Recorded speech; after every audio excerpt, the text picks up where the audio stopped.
The Eco Hotel. This is where we're staying at in Hanoi. This is our front desk girl, Annie. Very beautiful. Very beautiful. She's very shy. Are you sure you don't want to say anything? See? She's shy.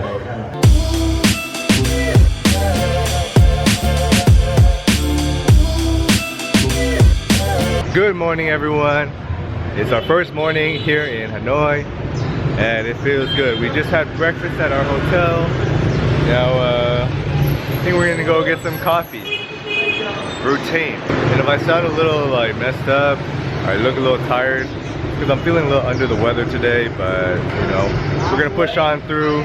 The adventure continues. Walking around the streets of Hanoi, you just see things like random chickens on the sidewalk. Cool. I like that, you know? Ooh, great electrical work. Our hotel is located in the old quarters of Hanoi. So we're walking around right now. It's busy, but it's not as busy as, say, Saigon or something. But you can tell it's the old quarters, that's for sure. It looks very old. And there's a lot of hotels here, but they all share a similar style, you know? They're all very thin buildings, and they go up very high. Space is limited over here. Looking for the coffee shop that we saw yesterday. But last night when we were walking on the street, everything was closed, it's dark. Now that there's so many people out here, we have no idea where that coffee shop is. Is it right there? We just found it. Just got to our coffee shop. It's called Kamga. So this cool little coffee shop that we went to is actually located on the corner of a very busy intersection. You just sit here and observe life over here in the old quarters of Hanoi. So we're gonna enjoy our coffee now.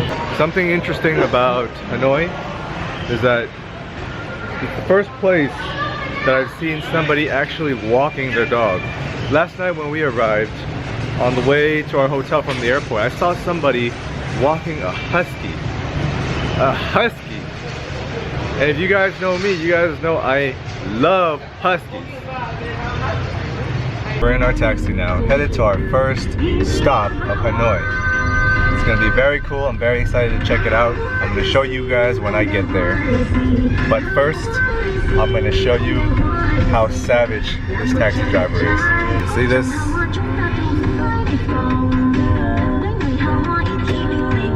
That's right, this guy's about to party. So our first stop, we are now at the Hue Prison. Hue is a prison built by French colonists in the late 19th century to jail political prisoners. Most of the prison was demolished during the 1990s, except the gatehouse that was preserved as a museum. It was designed to house up to 600 prisoners. However, it did not take long for the overcrowding to become an issue. By 1954, over 2,000 prisoners were kept at Hue in subhuman conditions. It had become a symbol of colonial exploitation and the bitterness of the Vietnamese towards the French. Conditions were so brutal that many tried to escape, and some of them were successful. The prison was later used to hold US prisoners of war during the Vietnam War. During this time, the prison was given a nickname, the Hanoi Hilton. This actually was a pretty large prison at one point, but most of it is gone now. It is more surrounded by like hotels and businesses now. Whatever's left is still preserved. Not exactly a happy place to see, but it is a good place to get a lot of historical value. This place was also used to keep the American pilots that were shot down during the Vietnam War. If you're familiar with American politics, then you should know that US Senator John McCain was once a prisoner of war. Well, this was the prison where he was kept. So we just finished our stroll through the Hue Prison. It's always very interesting going to a place like that. Very similar to the War Remnants Museum in Saigon. It's a good time. You know, you learn a lot. It puts a lot of perspective in your mind. So me and Tony are eating lunch now. I'm going to show you where we're eating. It looks very good. So check it out. We really wanted a taste of the local food in Hanoi, and when we found this place on the foodie app, we knew we had to go. This small restaurant is a local favorite and offers a few different set meals at great prices. We both opted for the same set that comes with a southern style noodle dish, a variation of bun bell, and a grass jelly drink. This noodle dish is topped with grilled beef and a variation of garnishes that goes great with fish sauce. The bun bell had great flavor and the texture was more moist and thicker than the one we had in Hue. We just finished our meal over here. It was delicious. Honestly, it was so good. We cleaned that up. All of this was about 130 dong, which is like $5–6. Obviously not the cheapest thing you can get in Vietnam, but then keep in mind this is Hanoi after all, and a lot of things are just more expensive here. But very well worth the money. We got a combo set which comes with the noodles, some kind of soup, and the drink, and like a rice cake. $5–6, that's hard to beat. Great lunch and very filling, I gotta say. I was expecting small portions, but good. We also learned a little secret from Tony's cousins. They taught us the 3-step on how to get girls in Vietnam. All you have to do is step 1, hit them with this, blowing a heart. This is the heart. In Vietnam, this is the heart. Then you hit them with the wink, and then you hit them with the An U M. That means I love you. Guaranteed. Works 100% of the time, or 50% of the time.